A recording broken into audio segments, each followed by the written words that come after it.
মানস চলিহাই মই থকা অৱস্থাত কৰা কেইটামান কুকৰ্মৰ বিষয়ে অসমবাসীক জনাব লৈছোঁ।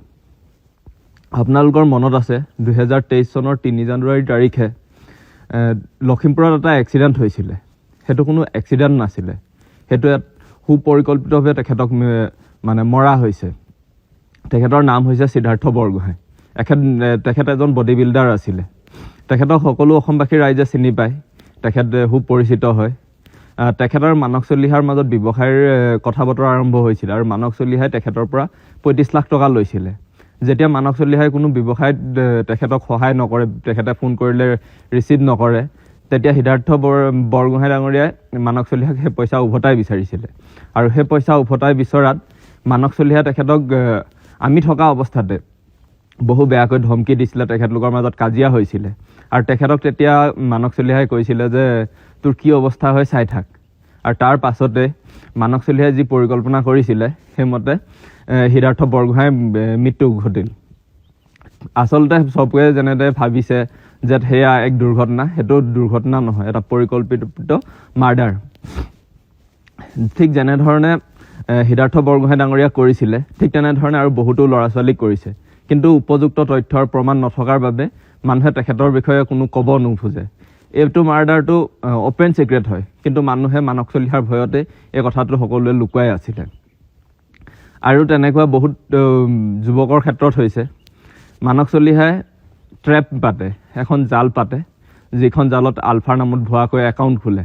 আলফাৰ নামত প্ৰায় 300মান ভুৱা ফেচবুক একাউণ্ট আছে, য'ত নামৰ পাছত যিকোনো এটা নামৰ পাছত অসম লগাই দিয়ে আৰু সকলোৱে ভাবে যে এয়া আলফা স্বাধীনৰ একাউণ্ট বুলি। কিন্তু নহয়, আলফা স্বাধীনৰ একাউণ্ট হিচাপে পৰিচয় দি মানস চলিহাই সেই একাউণ্টবোৰ পৰিচালনা কৰে। আৰু ঠিক তেনেধৰণে যেনেকৈ ল'ৰা ছোৱালীবোৰ ওলাই আহে, ল'ৰা ছোৱালীবোৰ এঠাইলৈ অহাৰ পাছত মানস চলিহাই আকৌ খবৰ কৰি ল'ৰাখিনি ধৰায়। ঠিক তেনেকৈ বহুতো ল'ৰা ধৰাইছে, গুৱাহাটীত ধৰাইছে, নেলিত ল'ৰা ধৰাই পিনে দিছপুৰ থানাত তেওঁলোকক হাজিৰ কৰোৱাইছে। তেনেকুৱা বহুত কাম মানস চলিহাই কৰিছে।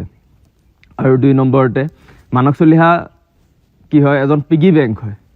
তেখেতে যেনেকৈ ধৰি লওক চাকৰি দিয়াৰ নামত বা অন্যান্য ব্যৱসায়ৰ নামত কাৰোবাৰ পৰা পইচা লয়, কিবা লয়, সেই পইচাৰ অংশীদাৰ প্ৰশাসনিক বিষয়া সকলোৱে পায়। পিগী বেংক এইটো কাৰণে কোৱা হৈছে, তেখেতে নিজে নিজক পিগী বেংক বুলি কয়, কাৰণ তেখেতে যাৰ যেতিয়া দৰকাৰ হয়, আজি কাৰোবাৰ কিবা এখন মিটিং হৈছে, কাৰোবাৰ কিবা লগা হৈছে, তেতিয়া মানস চলিহাই সেই সকলো বস্তুবোৰ যোগান ধৰে। আৰু মানস চলিহাই সেইকাৰণে তেখেতে যিমান কুকৰ্ম কৰিলেও, তেখেতে কাৰোবাৰ পৰা পইচা ল'লেও, কিবা কৰিলেও, তেখেতৰ এগেইনষ্টত যিমান কমপ্লেইন কৰিলেও সেই একো নকৰে। কাৰণ সকলো মানুহ বা একাংশ মন্ত্ৰী বিষয়াৰ পৰা লৈ একাংশ প্ৰশাসনিক বিষয়া মানস চলিহাৰ লগত ওতঃপ্ৰোতভাৱে জড়িত আছিল।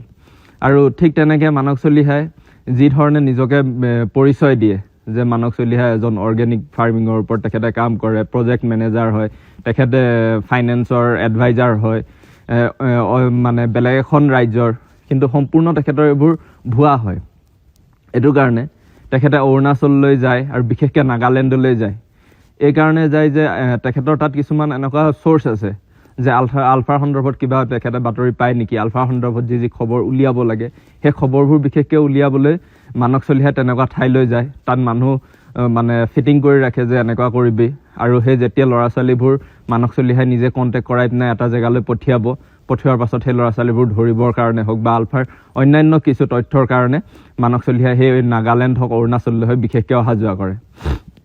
আৰু ঠিক তেনেকৈ সেই সকলোবোৰ জেগাতে নিজকে অৰ্গেনিক ফাৰ্মিঙৰ লগত জড়িত বিশেষভাৱে মিছাকৈ নিজকে মানে প্ৰমাণ কৰিব বিচাৰে যে তেখেতে কোনো তেনেকুৱা প্ৰশাসনিকৰ লগত জড়িত বিষয়া নহয়, তেখেত এজন মানে অৰ্গেনিক ফাৰ্মিঙৰ লগত জড়িত বিষয়াহে।